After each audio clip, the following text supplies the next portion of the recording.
네, 오늘장 랭킹5 시작해 보도록 하겠습니다. 변동이 좀 있는 오후입니다. 어떤 키워드에 주목해야 될까요? 두 분의 조언 지금부터 얻어보도록 할게요. 일스토리 김태성 본부장, 차영주 MTN 전문위원 두 분과 함께 하겠습니다. 어서 오십시오. 네, 안녕하세요. 안녕하세요. 자, 오늘도 저희가 5가지 키워드를 준비해 왔습니다. 오늘 변동수가 있어서요. 시장과 좀 연결고리 강하게 지어서 하나씩 풀어가 보도록 할게요. 일단 열고 시작은 해보도록 하겠습니다. 2차 전지에 대한 이야기를 해볼 겁니다. 사실 오늘 장에서 2차 전지가 변동폭이 큽니다. 이에 따라서 좌지우지되는 지수가 바로 코스닥인데요. 이에 대한 이야기 먼저 받아볼까 합니다. 위원님께 첫 번째 질문 드릴게요. 오늘 괜찮다가 코스닥 쪽에서 오후장 좀 많이 하락세가 나타나고 있습니다. 1% 정도의 하락세가 나타나고 있는데요.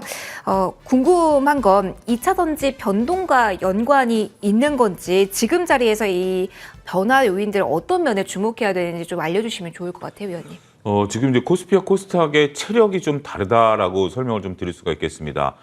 지금 이제 반도체도 밀리고, 네. 2차전지도 밀리고, 밀리는 폭은 비슷해요. 그러니까 삼성전자가 1.5%, SK하이닉스가 3.8%가 밀리죠.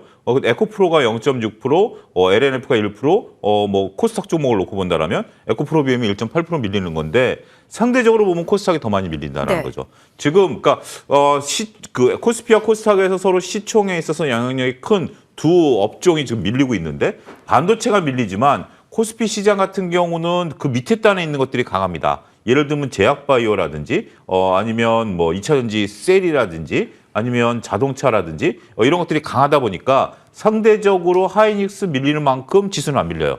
그렇지만 2차전지는 코스닥 같은 경우는 2차전지 밀리는 거 외에 그 밑에 단에 있는 것들도 밀립니다. 솔트룩스라든지 레인보우 로보틱스, 루닉 같은 종목들이 현재 지금 낙폭을 키워가고 있죠. 물론 지수 영향력들이 그렇게 크지 않을 수도 있다라고 볼 수 있습니다만 JP 엔터라든지 지수 영향력이 큰 쪽에 대해서도 여전히 위메이드도 오늘 좀 약세고요. 그래서 일단 1차군들이 둘 다 무너지고 있다. 코스피는 2차군들은 우리 오히려 지수를 떠받치고 있습니다만 코스닥 같은 경우는 2차군들까지 밀리고 있다. 그런 부분들 때문에 1%대 하락세를 좀 나타내고 있다라는 거죠. 여실히 지금 종합주가 지수 차트가 다르다라는 거죠. 코스피는 우리가 얼마 전에 이제 공매도가 멈추고 나서 반등한 다음에 그거보다 윗선에 있어요. 코스닥은 아직까지 그 고점을 못 벗기고 있다라는 거죠. 그런 부분들을 놓고 본다라면 상대적으로 코스닥이 코스피 대비해서는 최근의 모습은 조금 취약성들이 오롯이 드러나고 있다 이렇게 설명드릴 수가 있겠습니다. 2차 전지 변동수와 링크되는 동조화되는 부분이 커졌다라는 점도 그 요인 중에 하나라고 볼 수 있을까요? 아무래도 지금 이제 코스닥 같은 경우는 그쪽 영향력이 클 수밖에 없겠죠. 코스피는 그래도 삼성전자, SK하이닉스뿐만이 아니라 좀 큰 업종들이 굵직굵직한 것들이 바로 밑에 단에 있습니다만 코스닥 같은 경우는 2차 전지를 빼버리고 나면 특별히 지수 영향력이 있는 것들이 어떤 한 섹터다라고 보기 어렵기 때문에 2차 전지에 있는 것들이 지금 다 조정세를 좀 받다 보니까 전반적으로 이 코스닥 같은 경우 상대적으로 조정폭들이 좀 커질 수 있다. 이렇게도 보시는 것이 맞지 않을까 싶습니다. 시장 더불어서 봐야 되는 상황이기 때문에 위원님께 첫 질문 이렇게 들어봤습니다. 이어가 보도록 할게요. 본부장님, 그러면 저희가 악재성 재료도 소화해서 이야기를 해봤고 그리고 네. 개별적일 수도 있겠지만 어쨌든 섹터 내에서 나온 대형 호재 공급 계약 소식에 대해서도 하루 전에 이야기가 나오기도 했는데 그런 호재와 악재가 지금 크게 반영될 수 없는 다 하루하루에 그쳤던 상황이라고 이제는 정리를 해야 되는 걸까요? 일단은 오늘까지의 시세 흐름을 놓고 보면 시세의 연속성은 지금 굉장히 많이 떨어졌다라고 좀 네. 보여질 수 있을 것 같고 일단 수급의 움직임 자체가 사실 이제 메이저 주체들이 조금 움직여야 할 만한 굉장히 큰 뉴스임에도 불구하고 메이저 주체들은 움직이지 않았고 그 공백을 이제 개인 투자자분들이 이제 메꾸다 보니 아무래도 이제 에코프로 BM, 에코프로 머티가 같이 움직인다라는 개념보다는 에코프로 BM만, 에코프로 머티만 이렇게 움직이는 좀 모습을 보였었는데 오늘 전체적으로 전반적으로 지금 지수 자체가 밀리다 보니까 2차 전지 쪽에서도 강한 매수세보다는 일단 차익 매도 물량이 좀 나오고 있는 그런 상황이다라고 좀 보시면 될 것 같은데요. 어제 아마 미국 증시를 실시간으로 보신 분들 같은 경우에 뭐 종가만 보신 분들은 미국 굉장히 약했네라고 하실 수는 있는데 실시간으로 보신 분들은 이 정도면 다행이다라고 아마 느끼셨을 거예요. 그만큼 사실 장 초반, 장 중반에 낙폭이 엄청 컸었는데 그것을 이제 되돌렸던 힘은 테슬라 그리고 마이크로소프트였다라고 좀 말씀드릴 수 있을 것 같아서 일단 오늘의 지금 조정에 너무 이제 걱정하실 필요는 저는 아직까지는 없다 생각이 들어요. 그러니까 기관과 외국인의 매도 물량도 아직 크게 지금 나오고 있는 상황이 아니라서 일단 오늘은 종가 기준으로 봤을 때 특히나 이제 낙폭이 큰 쪽에서 아랫꼬리를 얼마만큼 달아주느냐. 아랫꼬리가 달아준다라고 하면 저는 뭐 중간중간에 흔들림은 있어도 12월 달 여전히 긍정적으로 봐야 된다라는 좀 생각을 하고 있고 대신에 만약 이제 장후방까지 봤는데 아랫꼬리가 달리지 않는다라고 하면 그때는 어느 정도의 이제 이 비중 조절 전략을 좀 하셔야 된다라는 의견 드려보도록 하겠습니다. 그럼 본부장님 반대로 조금씩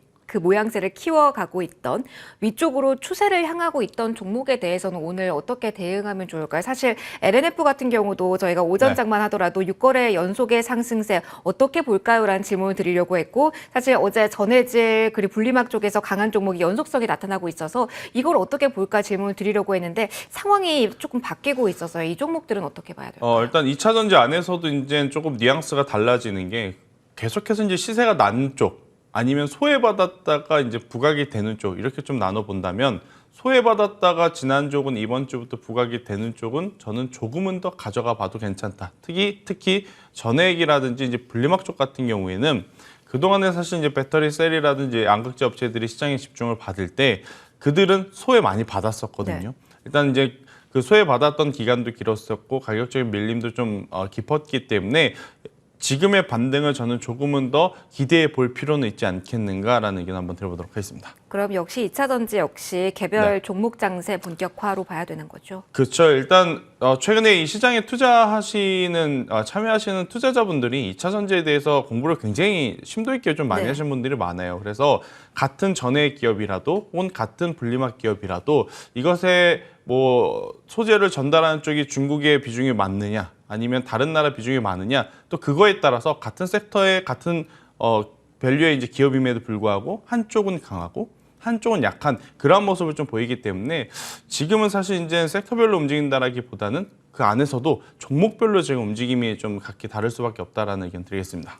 알겠습니다. 항상 어려운 2차 전지에 대한 이야기인 것 같습니다. 시장 분위기와 더불어서 그리고 개별 종목에 한해서는 어떻게 시각을 둬야 되는 건지에 대한 이야기를 쭉 풀어봤습니다. 조금 더 이어나가면서 시장 이야기 조금 더 해보도록 하죠. 일단 4위는 저희가 제약바이오, 오늘 버티고 있는 쪽 그리고 유수화되고 있는 쪽입니다. 한번 열고 이야기 시작해 보도록 할게요. 테마인 것도 같습니다. 그런데 한 달 넘게 이야기를 하고 있는 게 중국 폐렴에 대한 이야기고요. 그리고 수급적으로 봤을 때는 의미 있는 모양새가 만들어지고 있는 종목은 또 꽤 보입니다. 앞서 버텨준다라는 표현을 제약바이오에 대해서 해주신 위원님께 첫 번째 질문을 좀 드려보도록 할게요. 그렇다면 제약바이오의 분위기는 오늘장 어떻다라고 봐야 됩니까? 테마단에서 일단 움직이는 종목들이 너무 많이 보여서 이걸 어떻게 봐야 되는 건지 약간은 지금도 헷갈리거든요. 근데 이게 심상치가 않다라고 그러네요. 그 뭐 휴교령을 내려야 될 정도로 초등학교 같은 경우는 네. 이게 이제 국내에 퍼지기 시작하면 굉장히 좀 위험하다라고 하네요. 그리고 이제 소아과가 지금 많이 없잖아요. 네네. 그러니까 이제 소아과 대란까지 일어날 가능성에 대해서 일단 뭐 공포심이 좀 많이 있는 것 같아요. 일단 우리가 초기 코로나 국면이다라고 생각하시면 되지 않을까 싶습니다. 이게 단순 테마라고 보기는 어려울 것 같아요. 이제는 테마 이상. 그렇죠. 현존하고 있는 지금 현재 그 인접국에서의 이러한 강한 전염병. 그리고 이것이 이제 우리나라로 전파되는 것은 시간 문제 아니겠습니까? 다양한 지금 교류가 이루어지고 있는 상태에서 이런 것들이 이제 전염이 되고 있고, 더군다나 이렇게 된다라면, 그러면 실질적으로 우리나라에 이제 유입이 돼서 막 얘기가 나올 때까지는 저는 움직일 수 있다라고 봐요. 물론 계속해서 그때까지 하루도 쉬지 않고 올라간다? 이건 아닐 거예요. 띄엄띄엄 올라가긴 하겠습니다만 이건 테마인 건 맞아요. 테마인 건 맞습니다만 이게 단순하게 하루 이틀짜리 전혀 그 연관성이 없는 뜬금없는 테마라기보다는 실체가 있는 테마이기 때문에 이런 부분들에 대해서는 트레이딩 관점의 접근은 전 유효할 수 있다. 하지만 너무 많이 좀 올라간다라고 싶으면 조금 주춤하고 오히려 밀린다 싶으면 좀 매수하면서 우리나라에서 본격적으로 퍼지기 될 때까지 본격적으로 퍼지기 시작하면 그때부터 많은 사람들이 오히려 뛰어들 가능성이 있어요. 그러면 그때는 빠져나오셔야 돼요. 우리 코로나 때도 마찬가지였고요. 그렇기 때문에 이게 하루짜리는 아닌 것 같아요. 어제 2차 전지와는 양상이 좀 다를 수 있다 말씀드릴 수가 있겠습니다. 코로나 초기 국면을 위원님 말씀해 주셔서요. 그러면 감기약 쪽을 봐야 되는 건지 아니면 진단 키트를 봐야 되는 건지 아니면 조금 더 길게 백신에 대한 이야기가 나올 수 있는 쪽을 손을 대야 되는 건지 좀 헷갈려요. 지금 이거 폐렴은 단순하게 이제 폐렴 치료제에 대한 네. 부분들이니까 이제 감기약을 좀 보셔야 되고 우리가 타이레놀이라는 어떤 제가 특정 명을 이제 말씀드리는 건데 그것도 이제 없어서 대란이 한번 일어나지 않았습니까? 이것도 이제 두 가지로 이제 처방이 되는 거죠. 전문의의 처방이 필요한 것도 있고 우리가 약국에서 구매할 수 있는 거기 때문에 저는 오히려 이쪽이 그러니까 수혜다라고 본다라면 기대가면 우리가 이제 백신인데 이 백신은 쉽지는 않은 것 같아요. 백신은 시간이 오래 걸리는 거고 진단 키트 같은 경우는 이거는 뭐 코로나처럼 진단해야 되는 건 아니잖아요. 옆에서 기침하기 시작하면 폐렴이라는 것은 이거는 뭐 바로 나올 수 있는 거니까 병원에 가면 나오는 거니까 코로나 같은 경우는 진단 키트가 필요했던 신종에 대한 부분들이기 때문에 저는 오히려 치료제 시장을 본다라면 독감, 감기약 뭐 이런 쪽들에 대해서 우리가 좀 보실 필요가 있지 않을까 개인적으로 말씀드릴 수 있겠습니다. 알겠습니다. 지금 시장 분위기와 더불어 설명을 받아봤어요. 이어가도록 할게요. 그럼 본부장님의 시선에서도 이 관련된 폐렴 관련 키워드를 조금 더 봐야 된다라고 보시는지도 궁금하고요. 사실 좀 사이즈가 큰 종목이 아니더라도 제약 바이오 쪽에서 활발하게 테마를 안고 움직이는 섹터는 분명히 있거든요. 그 밖에 볼 것이 더 많다라는 시선이시죠. 일단 변동성을 노린다면 지금 폐렴 관련주를 좀 보셔야 될 것 같고 네. 변동성에서 조금 벗어난다라고 하면 조금 이제 큰 대형사 위주로 저는 제약바이오도 공략을 좀 하셔야 되지 않을까. 지금은 제약바이오 같은 경우에는 종목수를 많이 이제 널려놓고 이제 가져간다라기보다는 압축을 좀 하셔야 될 때가 되지 않았나라는 생각이 들어요. 사실 이제 올해 4분기 들어오면서 반도체라든지 2차 전지가 쉴 때마다 제약바이오가 힘을 좀 내주는 모습 많이 여러분들도 들어보셨을 것 같은데 유한양행에 이제 급락이 나오면서부터 사실 이제 또 제약바이오가 잠시 숨고르기를 좀 했었거든요. 그러다가 이제 폐렴 이슈와 함께 지금 앞서 위원님께서 이야기하셨던 치료제가 일단 먼저 지금 각광을 받고 있고 여기에 만약 이 과거의 코로나 사태를 이제 고려해 본다라고 하면 진단 키트 쪽도 저는 한 번쯤은 시장에서 이게 실질적으로 필요할지 필요 없을지 모르겠습니다만 주식시장에서 이제 주식은 한번 움직일 가능성이 높다. 가능성이 가장 높은 쪽은 미국의 이제 폐렴 진단을 좀 할 수 있는 기술을 가지고 있는 진 매트릭스와 같은 기업들이 한번 이제 시세가 낮기 때문에 이쪽도 한번 또 체크를 해야 된다. 그리고 이제 저도 마찬가지로 백신 같은 경우에는 우리가 코로나 때도 엄청나게 많이 당했지 않습니까? 그러니까 백신 만들 거다. 이제는 거의 다 나왔다. 이제 뭐 맞는 이 백신이 아니라 먹는 또 백신도 있다. 맞아요. 경부용도 있다. 그랬었는데 결국 결과는 이미 코로나가 다 정식이 되고 나서 마무리되었기 때문에 쉽지 않더라고요. 네, 참 매매하기가 좀 어려웠었던 것을 이제 돌이켜 보면 저는 우선은 변동성은 아무래도 이제 감기약 혹은 조금 더 확장을 해보면 저는 진단키트 쪽도 워낙 코로나 때 이 기업들이 벌어둔 현금이 많아요. 그 현금을 가지고 또 새로운 어떤 신사업에 대한 모멘텀도 있기 때문에 한번 보시는 것이 어떨까라는 의견 드려보도록 하겠고 대형사 위주에서는 숫자가 찍히는 쪽은 저는 여전히 SK바이오팜만을 바라보고 있고 또 이제 기술 수출 쪽은 제가 누차 강조드렸던 레오캠 바이오 쪽을 계속 이제 바라보고 있다는 의견 드리도록 하겠습니다. 레고캠 바이오 한번 그럼 AS 받아볼까요? 지금도 30% 넘는 두 자릿대 수익권입니다. 그런데 궁금한 건 시장에 자금이 정말 많아서 여기도 가고 저기도 갔으면 좋겠는데 이 섹터 안에서 감기약이란 테마, 진단키트라는 수요에 대해서 쏠림이 발생할 경우에는 뭐 이런 신약에 대한 기대감이 줄 수도 있어서 지금 조금 더 다른 대응이 필요하지 않을까 궁금한데요. 어떻게 지금은 보실까요? 일단 워낙 레오캠 바이오 같은 경우에는 지금 뭐 단기적으로 이제 앵커님께서 뭐 몇십 프로 올라갔다라고 하니까 엄청 많이 올라간 것처럼 보이나 레오캠 바이오의 차트를 여러분들이 좀 길게 놓고 보시면 아직 바닥에 있어요. 그렇기 때문에 너무 많이 올랐다. 내가 좀 투자하기 좀 어려운 부분 아닌가라고 생각하실 필요는 저는 전혀 없지 않겠는가. 제약 바이오를 우리가 원하는 것은 20% 30%의 상승이 아니라 사실은 그 이상을 바라면서 이제 크게 이제 길게 투자를 하는 것이고 그만큼 투자를 하기 전에 세심한 좀 공부가 필요하고 스터디가 필요한 그런 상황이다라고 좀 보시면 될 것 같고요. 그 기준으로 봤을 때 레오캠 바이오는 저는 여전히 가능성이 가장 높은 기업 중에 하나다라는 의견 드려보도록 하겠습니다. ADC 계속 가져가도 된다. 네. 이렇게 정리를 해드리도록 하겠습니다. 계속 키워드 보면서 이야기 끌어가 보도록 할게요. 3위 열어볼까요? 반도체에 대한 이야기를 해볼 겁니다. 사실 오늘 장에서 뭐 두 가지 시선이 있을 것 같습니다. 삼성전자와 SK하이닉스가 흔들리는데도 지수 잘 버티네라는 쪽으로도 볼 수 있을 것 같고 2차 전지도 불안한데 반도체도 이제는 아닌가? 여기에 대해서도 궁금하실 것 같아요. 본부장이가 먼저 좀 시선 정리를 해보고 넘어갈게요. 반도체에 대해서는 지금 상대적으로 우리 다행이다라고 봐야 돼요? 아니면 반도체도 하면서 고개를 기웃해야 되는 건지 어떻게 지금 자리는 보실까요? 일단 어제까지만 하더라도 네. 이 정도면 괜찮다라고 생각을 했었는데 어제 이제 엔비디아의 이제 조정이 조금 있었었고 그리고 오늘 또 우리나라 같은 경우에는 삼성전자, SK하이닉스가 제가 예상한 것보다 지금 낙폭이 꽤 커요. 네. 그나마 다행인 것은 앞서서도 이제 위원님께서 한번 짚어주셨다시피 이들이 보이는 조정폭 대비 아직까지 코스피 지수 같은 경우에는 다른 섹터, 다른 대형주들이 잘 받쳐주고 있는 모습이긴 하나 오늘 만약 삼성전자, SK하이닉스가 장 후반부까지 어느 정도 회복을 보이지 않는다라고 하면 반도체는 이번 주는 좀 쉬어갈 가능성이 굉장히 높지 않을까. 아마 이제 여러분들이 걱정하는 것은 삼성전자, SK하이닉스가 아닐 거예요. 최근에 이제 가장 각광받았었던 선단공정 혹은 HBM 관련주, 맞아요. 주성엔지니어링, HPSP, 하나마이크론, 유진테크 이런 기업들이 하는 사이에 벌써 지금 두 자릿수가 이 조정이 맞아요. 나왔거든요. 네. 어제 오늘.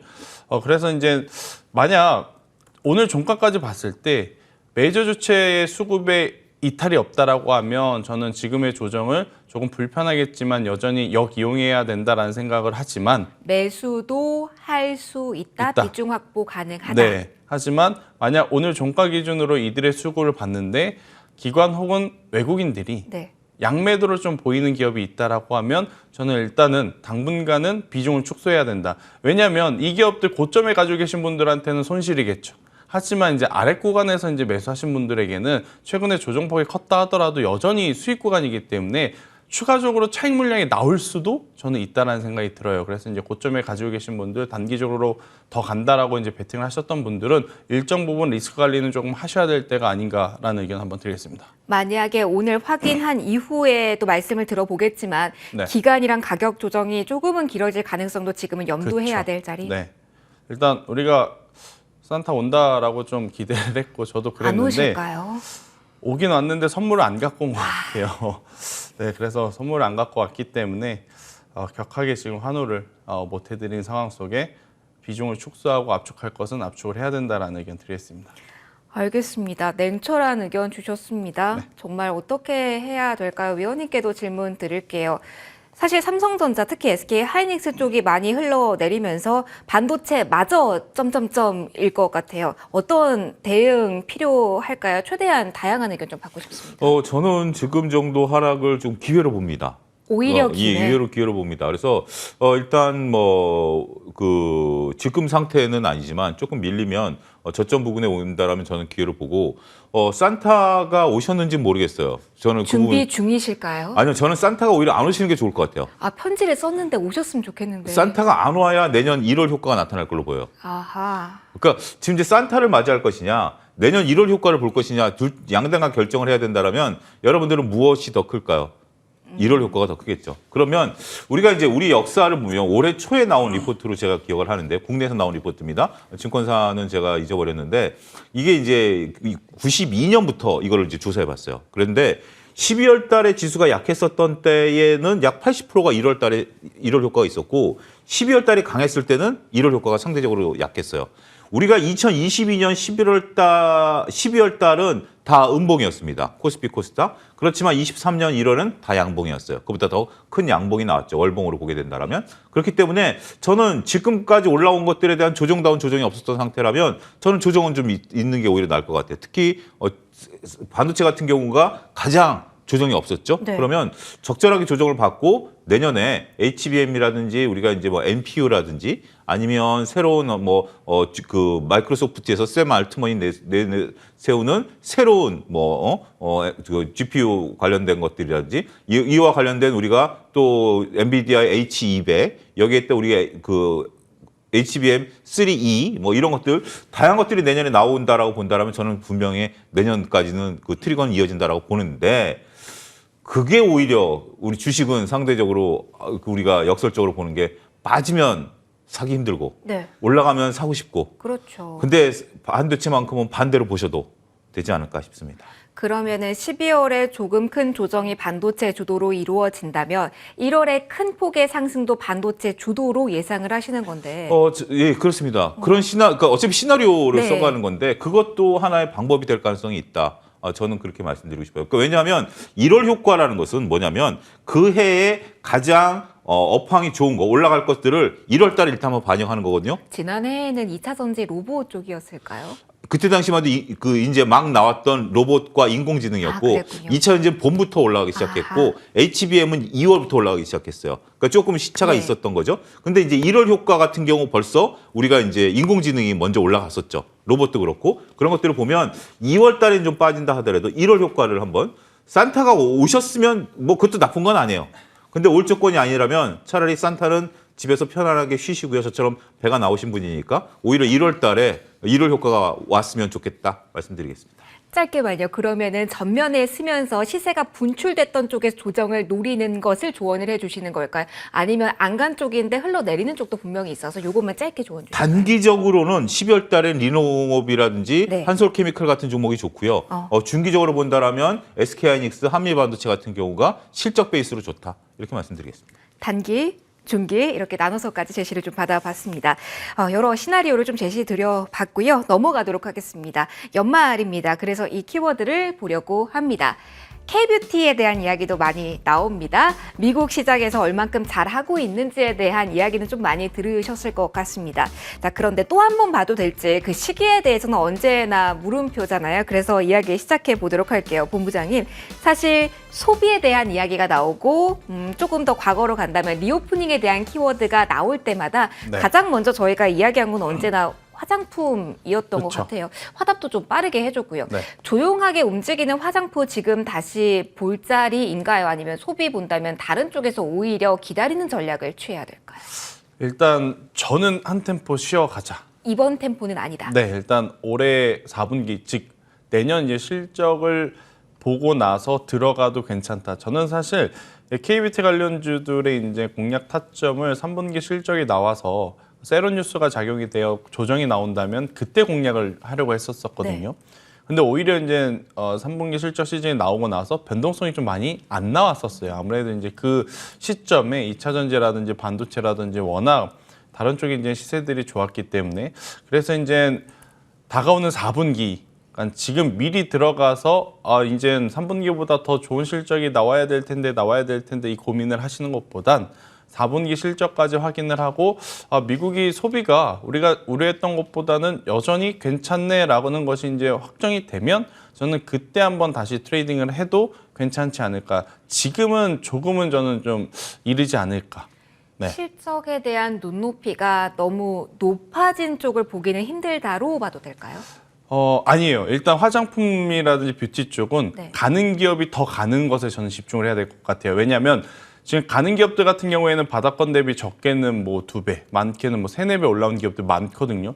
그럼에도 불구하고 아직까지 따라오지 못하는 소외된 기업이 있다? 그러면 그 기업은 일단 패스라는 게 저는 맞다 생각이 들어요. 그래서 만약 보시더라도 조정을 기다리시더라도 뭐 화장품 쪽은 잉그로드랩이라든지 코스메카 코리아가 이제 단연제 선두에 있을 거고 이 뷰티 쪽 같은 경우에는 미용기기 쪽은 뭐 클래시스와 같은 기업들 뭐 이러한 쪽을 한번 조정을 기다리시거나 시기적으로 4분기 실적을 저는 보고 들어가도 늦지 않는다라는 의견 한번 드려보도록 하겠습니다. 소비 카테고리화에 같이 돼서 질문을 엮어서 드려볼게요. 그럼 본부장이 의류 역시 같은 논리로 봐도 될까요? 사실 영어무역이 시원하게 오르진 않습니다만 감성 코퍼레이션 이런 종목을 보면 또 움직이고 있어서 연말 효과 이쪽은 또 별도로 볼 수 있지 않을까? 패딩 이야기가 나오니까 항상 수익성 개선하면 그 시기가 맞물리더라고요. 근데 이제 패딩도 예전에 그 패딩 유행이 아닌 것 같습니다. 쇼패딩 유행이라고. 그래도 예전만큼 막 다 그것만 입고 다니지는 않으신 것 같더라고요. 그래서 저도 사실은 한 10월 달쯤만 하더라도 FNF라든지 영업무역 한세실업은 조금 더 봐도 괜찮지 않을까라고 생각을 했는데 올해 연말에 광고제도 그렇고 미국의 이제 소비 시즌도 그렇고 이야기는 많은데 주식시장에 영향을 크게 미치지 못하는 거를 이제 한번 봤기 때문에 이쪽은 잠시 좀 내려두자라는 의견 한번 드려보도록 하겠습니다. 알겠습니다. 소비 키워드에 대한 정리해봤습니다. 1위로 빠르게 넘어가 보도록 할게요. 요소수에 대한 이야기를 다시 한번 해보도록 하겠습니다. 어디까지 볼 수 있을까요? 위원님과 이 키워드 정리해보도록 하겠습니다. 사실 어제는 요소수로 반짝했다가 여기서 좀 파생돼서 희귀 김속이라는 키워드로 좀 넘어간 것 같아요. 히토류, 페라이트까지 움직이긴 하는데 이슈의 무게감 어느 정도로 보실까요? 궁금합니다. 요소수는 좀 크고요. 네. 히토리는 약하다. 그러니까 히토리 같은 경우는 이제 중국이 또 막을 것이다라는 어떻게 보면 한 발 더 나아간 거기 때문에 히토리는 지금 건드린다라는 부분들은 이건 완전히 수급만 보셔야 돼요. 히토리는 수급만 보셔야 되지만 요소수는 우리가 이게 심각한 문제로 이제 좀 나타날 수 있어요. 중국에서도 이제 당국자가 한국에서 이제 얘기하는 것들을 잘 듣고 있다라고 거론할 정도로 굉장히 중요한 이슈고 이것이 이제 비료라든지 이제 자동차라든지 이런 쪽들 아직까지 이제 좀 대란한 정도는 아니고 우리도 한 방 얻어맞은 바가 있기 때문에 재고를 많이 쌓아놓기 때문에 괜찮고 더군다나 이제 한 달 뒤에 이제 공장이 재가동되는 부분들 이런 부분들에 대한 어떤 뭐 부분들도 있긴 하겠습니다만 단기간에 끝날 문제는 아닌 것 같아요. 그래서 테마주로 건드린다라면 요소수 정도 테마는 중기 테마로 건드릴 가능성 중기적으로 보셔도 나쁘지는 않을 것 같아요. 물론 이게 테마주다라는 건 인식하시고 언제든지 손절해야 된다라는 건 있습니다만 그렇다고 히토리를 건드린다? 이거는 정말 뜬금없는 얘기를 건드리시는 거고요. 기왕에 내가 이쪽에 관심을 갖고 트레이딩을 좀 능하게 한다라고 본다라면 우리가 요소수 쪽에 대해서는 중기적으로 한 번씩 트레이딩 하셔도 되지 않을까 싶습니다. 알겠습니다. 관련된 이슈 이렇게 정리 받아봤습니다. 이렇게 키워드 정리를 하고요. 이제 원픽 받아보도록 하겠습니다. 김대성 본부장님께서 오늘 원픽 가져와 주셨는데 네. 마침 저희가 제약바이오에서 원격 진료 이야기를 못했는데 여기서 딱 가져와 주셨어요. 네. 15일부터 진료 사업 범위 확대된다고 하는데 어떤 이슈 노려보면서 어떤 종목 볼까요? 일단 뭐 시범 사업에서 이제 제재 완화가 되었다라는 것은 네. 뭐 이제 향후 이제 완벽하게 개화를 하기 전까지 주식시장에 미치는 영향이 저는 크다라는 생각이 들어요. 그렇기 때문에 이제 실질적으로 기대감만 있어서 올라가는 기업들보다 관련 기술력을 좀 갖고 있어서 움직이는 쪽을 좀 추려보면 인성정보, 비트컴퓨터, 유비케어 이렇게 세 가지를 좀 뽑을 수 있을 것 같은데 비트컴퓨터는 시총이 너무 작아서 개인 투자자들이 트레이딩하기 어려울 것 같고 인성정보는 시세가 조금 더 먼저 나왔어요. 그래서 현재 시점에서는 유비케어가 가장 적절하지 않을까라는 생각이 들고 있고 4,000원이라는 가격대 밑으로 내려오게 되면 그때는 손절을 하셔야 되고 만약 여기서 올라가게 된다라고 하면 저는 이 유비케어도 정말 기나긴 인고의 시간을 좀 겪었거든요. 그래서 이제 목표가는 좀 높게 7,000원 제시드려 보도록 하겠습니다. 느긋하게 보자 이야기해 주셨습니다. 이렇게 오늘 정리하도록 하겠습니다. 이스토리 김태성 본부장, 차영주 MTN 전문위원 두 분과 함께했습니다. 소중한 말씀 고맙습니다.